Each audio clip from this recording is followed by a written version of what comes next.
So, very good morning, dear students. Welcome to the first class of Corporate Accounting subject BCom 4 SEM RCUB.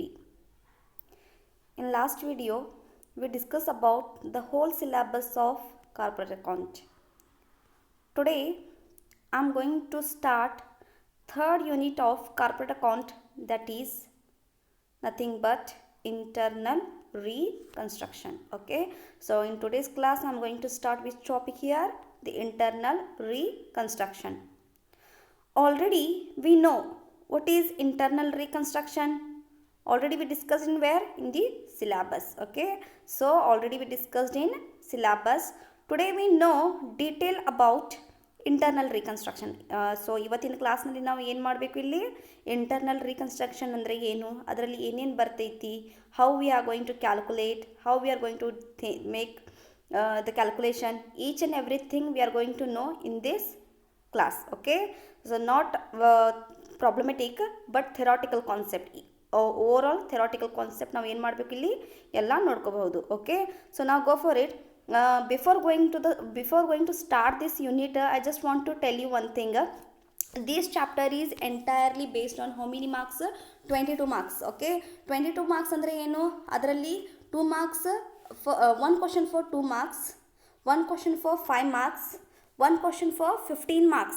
Maybe one question for 15 marks ಐತ್ರಲ್ಲ, ಅದು ಒಂದು section C ನಲ್ಲಿನೂ ಬರಬಹುದು, otherwise case ಸ್ಟಡಿನೂ ಇರಬಹುದು. ಯಾಕೆಂದರೆ when we compare to the previous question ಪೇಪರ್ಸ್ನ, may be in the last many years we got the case study on internal reconstruction ಮೇಲೆ. Okay, so ಇಲ್ಲಿ ಏನು ಬರಬಹುದು, ಕೇಸ್ ಸ್ಟಡಿ ಬರಬಹುದು, ಓನ್ಲಿ ಬರಬಹುದು, ನಾಟ್ ಶೋರ್. ಓಕೆ, ಸೊ ನಾವ್ let's move to the unit. Okay, so now let's move to the unit. Already it's showing in the screen. Just see the notes whatever I have written. So that is nothing but internal reconstruction. Okay, so before going to internal reconstruction, first ನಾವು ಏನು ನೋಡ್ಕೋಬೇಕು, reconstruction ಯಾಕೆ ನೋಡಬೇಕು, ಯಾಕೆಂದರೆ internal reconstruction is the part of reconstruction. ಏನೈತಿ, internal reconstruction ಏನೈತಿರಲ್ಲ, ಅದು ಯಾವ ಪಾರ್ಟ್ ಐತಿ, reconstruction. So before going to start internal reconstruction topic entirely, first we have to know what is the meaning of reconstruction. Okay, what is the meaning of reconstruction? So now see the screen, what I have written there. It means reorganization of the affairs of the company. So ಇಲ್ಲಿ ಏನೈತಿ, reconstruction ಅಂದರೆ ಏನು, it means reorganisation of the affairs of the company. So before going to this topic wise, generally I just want to give you examples regarding what reconstruction ಅಂದ್ರೆ ಏನು. For example, almost ನೀವು ಅಂತಿರಲ್ಲ, ನಾವು ಮನೆ construct ಮಾಡತ್ತೀವಿ, building construct ಮಾಡತ್ತೀವಿ, that is called construction. That is called what, ನೀವು ಏನು ಕಟ್ಟಾತಿರಲ್ಲ, that is called what, construction only. ಏನದು, construction. But what is that reconstruction ಅಂದರೆ ಏನು, ಯಾವ ಬಿಲ್ಡಿಂಗ್ ರೆಡಿ ಐತಿರಲ್ಲ ಅಲ್ಲಿ ಏನಾದರೂ ಮೋಡಿಫೈ ಮಾಡೋದು, ಅದರ್ವೈಸ್ ಏನು ಮಾಡೋದಲ್ಲಿ ಮತ್ತು ಏನಾದರೂ ಒಂದು ಸ್ವಲ್ಪ ಚೇಂಜಸ್ ಮಾಡಿ ಅಲ್ಲೇ ಪೂರ್ತಿ ನಾವು ಬಿಲ್ಡಿಂಗ್ ನಾವು ಡಿಮಾಲಿಷಿಂಗ್ ಮಾಡೋಂಗಿಲ್ಲ. ಜಸ್ಟ್ ಏನೈತಿ, ಯಾವುದು ಕೆಟ್ಟು ಹೋಗೈತಿ ಅಲ್ಲಿ ನಾವು ಏನು ಮಾಡತ್ತೀವಿ, ರಿಪೇರ್ ಮಾಡತ್ತೀವಿ. That is called what, reconstruction. Same like that here also, if company getting losses does not mean we have to close or wind up our business. ಏನೈತ್ರಿ ಇಲ್ಲಿ, ನಮಗೆ ಏನಾದರೂ ಲಾಸಸ್ ಆಗತೈತೆ ಅಂದರೆ ಏನು ಮಾಡೋದು, ಪೂರ್ತಿ ಕಂಪನಿ ಬಂದ್ ಮಾಡಿ ಹೋಗೋದಲ್ಲ, ಅಲ್ಲಿ ಏನು ಮಾಡಬೇಕು, ಏನಾದರೂ ಒಂದು ಸ್ವಲ್ಪ ಚೇಂಜಸ್ ಮಾಡೋದು, ಅದರ್ವೈಸ್ ಏನು ಮಾಡೋದು, ರೀಆರ್ಗನೈಸ್ ಮಾಡೋದು. That is only called what our reconstruction. That is only called what our reconstruction. Now just go to the next. What are the types of reconstruction? Okay, what are the types of reconstruction?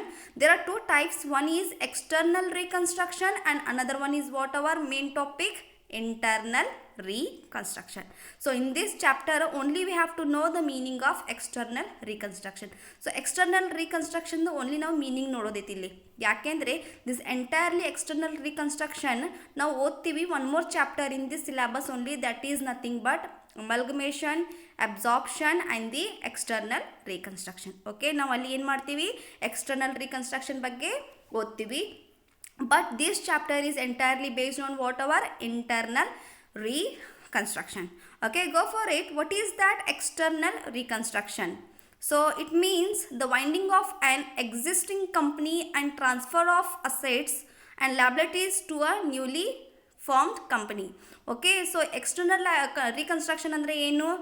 For example, take one example, ನಮ್ದು ಒಂದು company ಐತಿ. ಆ ಕಂಪ್ನಿನಲ್ಲಿ ನಾವು work ಮಾಡತ್ತೀವಿ, workers ಇದ್ದೇವೆ, owners ಇದ್ದೇವೆ, ಎಲ್ಲರೂ ಇದ್ದೇವೆ ಇಲ್ಲಿ. ಬಟ್ ನಾವು ಏನು ಮಾಡತ್ತೀವಿ, ಆ ಕಂಪ್ನಿ ನಾವು ಟೋಟಲಿ ಏನು ಮಾಡ್ತೀವಿ, ಕ್ಲೋಸ್ ಮಾಡತ್ತೀವಿ. ಆ ಕ್ಲೋಸ್ ಮಾಡಿ ನಾವು ಮತ್ತೊಂದು ಬೇರೆ ಕಂಪನಿ ಶುರು ಮಾಡತ್ತೀವಿ. That is only called what our external reconstruction. ಅಂದರೆ ಫಾರ್ ಎಕ್ಸಾಂಪಲ್, ನಮ್ಮದು ಮೊದಲು ಎ ಕಂಪ್ನಿ ಇತ್ತು. ಓಕೆ, ನಮ್ದು ಮೊದಲು ಏನಿತ್ತು, ಎ ಕಂಪ್ನಿ ಇತ್ತು. ಆ ಎ ಕಂಪ್ನಿ ನಾವು ಕ್ಲೋಸ್ ಮಾಡಿ ಏನು ಮಾಡೇವಿ, ಅದ ಸೇಮ್ ಕಂಪ್ನಿ ನಾವು ಮತ್ತೊಂದು ಕಂಪನಿ ಶುರುವಲ್ಲಿ ಏನು ಮಾಡಿದ್ವಿ, ನ್ಯೂ ಕಂಪ್ನಿ ಶುರು ಮಾಡಿದ್ದೀವಿ. ಅದಕ್ಕೆ ನಾವು ಏನು ಹೆಸರು ಕೊಟ್ಟಿವಿ, ನಾವಲ್ಲಿ ಎ ಬಿ ಕಂಪನಿ ಕೊಟ್ಟಿವಿ. ಮತ್ತು ಯಾರು ವರ್ಕರ್ಸ್ ಇದಾರಲ್ಲ ಅಲ್ಲಿ ಸೇಮ್ ವರ್ಕರ್ಸ್ ಅಲ್ಲಿ ನಾವು ಏನು ಮಾಡ್ತೀವಿ, ಅಲ್ಲಿ shift ಮಾಡತ್ತೀವಿ.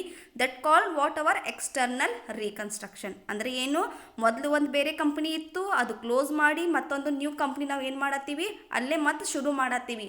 That is called what our external reconstruction. Okay, this is the meaning of what our external reconstruction. It means whatever company we have, whatever business we have, we are closing that business. Again in the form of that company only we are executing new company in the name of new name. That is called what our external reconstruction. Okay, so this is called what our external reconstruction.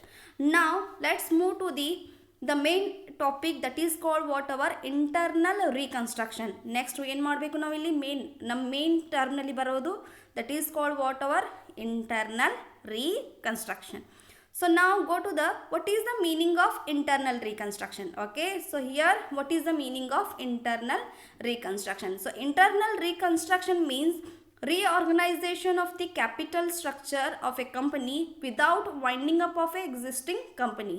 So ಇಲ್ಲಿ ಏನೈತಿ, ಯಾವ company ಐತಿರಲ್ಲ, A ಕಂಪ್ನಿನ ಐತಿ.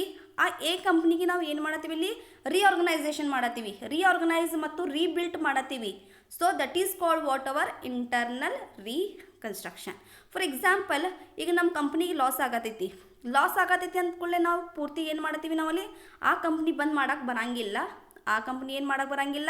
ಬಂದ್ ಮಾಡಕ್ಕೆ ಬರಂಗಿಲ್ಲ. Because of that reason ನಾವು ಅಲ್ಲಿ ಏನು ಮಾಡತ್ತೀವಿ, ನಾವು ಮತ್ತೆ ಅಲ್ಟ್ರೇಷನ್ ಮಾಡತ್ತೀವಿ.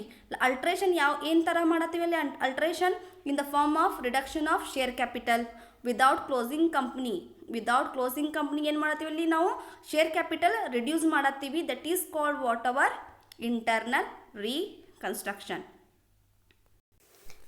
ಸೊ ಇಂಟರ್ನಲ್ ರೀಕನ್ಸ್ಟ್ರಕ್ಷನ್ ಅಂದರೆ ಏನು, ನಾವು ಏನಿಲ್ಲಿ ರಿಡಕ್ಷನ್ ಮಾಡತ್ತೀವಿ, ಇಲ್ಲಿ ನಾವು ಶೇರ್ ಕ್ಯಾಪಿಟಲ್ ರಿಡಕ್ಷನ್ ಮಾಡತ್ತೀವಿ. ಫಾರ್ ಎಕ್ಸಾಂಪಲ್, ಒಂದು ಕಂಪ್ನಿ ಈಗ ಲಾಸ್ ಆಗತೈತಿ, ಕಂಪ್ನಿ ಲಾಸ್ನಲ್ಲಿ ಹೋಗತೈತಿ, ಅದರಲ್ಲಿ ನಮ್ದು ಅಕ್ಯುಮುಲೇಟೆಡ್ ಲಾಸಸ್ ಅಂದರೆ ನಮ್ದು ಏನು ಅಸೆಟ್ಸ್ ಐತಿರಲ್ಲ, ಅದು ಅಸೆಟ್ಸ್ ಏನಾಗತೈತಿ, ನಮ್ದು ಇನ್ಕಮ್ ಕಡಿಮೆ ಆಗತೈತಿ, ಎಕ್ಸ್ಪೆನ್ಸಸ್ ಜಾಸ್ತಿ ಆಗತೈತಿ. Because of that we are getting the accumulated losses.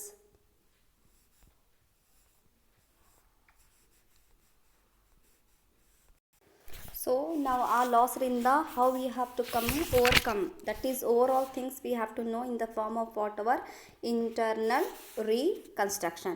Now let's move to the next subunit, that is called what, alteration of share capital.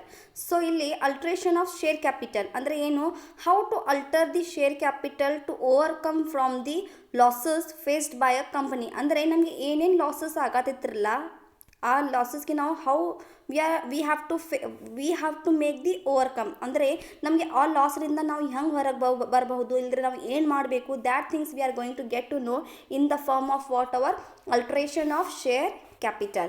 So the first point is what here, the increase of share capital by issue of new shares. ಅಂದರೆ ಇಲ್ಲಿ ಏನು ಮಾಡಬೇಕು, ನಾವು share capital ಏನು ಮಾಡಬೇಕು, increase ಮಾಡಬೇಕು. ಏನು ಮಾಡಿ ನ್ಯೂ ಶೇರ್ಸ್ ಇಶ್ಯೂ ಮಾಡಿ. This is the first alteration which comes in what our share capital. ಅಂದರೆ ಏನು ಮಾಡಬೇಕು, ಇಲ್ಲಿ ಶೇರ್ ಕ್ಯಾಪಿಟಲ್ ನಾವು ಏನು ಮಾಡಬೇಕು, ಇನ್ಕ್ರೀಸ್ ಮಾಡಬೇಕು. ಆ್ಯಂಡ್ ನೆಕ್ಸ್ಟ್ ಏನು ಮಾಡಬೇಕು, ಕನ್ಸಾಲಿಡೇಷನ್ ಆಫ್ ಶೇರ್ಸ್. ಅಂದರೆ ಕನ್ಸಾಲಿಡೇಷನ್ ಆಫ್ ಶೇರ್ ಅಂದರೆ ಓಲ್ಡ್ ಶೇರ್ಸ್ ಎಷ್ಟೈತಿ, ನ್ಯೂ ಶೇರ್ಸ್ ಎಷ್ಟಾಗೈತಿ, ಅದೆಲ್ಲ ಕನ್ಸಾಲಿಡೇಷನ್ ಮಾಡಿ ಒಂದು ಲಾಸ್ಟ್ ಕನ್ಕ್ಲೂಷನ್ಗೆ ಬರಬೇಕು.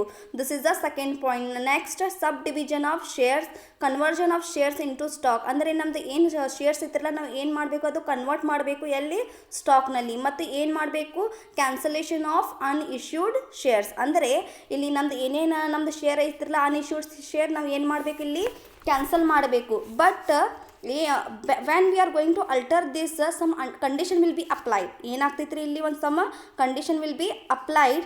The first condition is articles of association of the company should be authorized to alter the share capital. ಅಂದರೆ ಯಾರ್ಯಾರು articles of association of the companies ಇದಾರಲ್ಲ ಅವ್ರು ಏನು ಮಾಡಬೇಕಲ್ಲಿ, ಎಲ್ಲರೂ ಪರ್ಮಿಷನ್ ಕೊಡಬೇಕು to make the alteration of the share capital.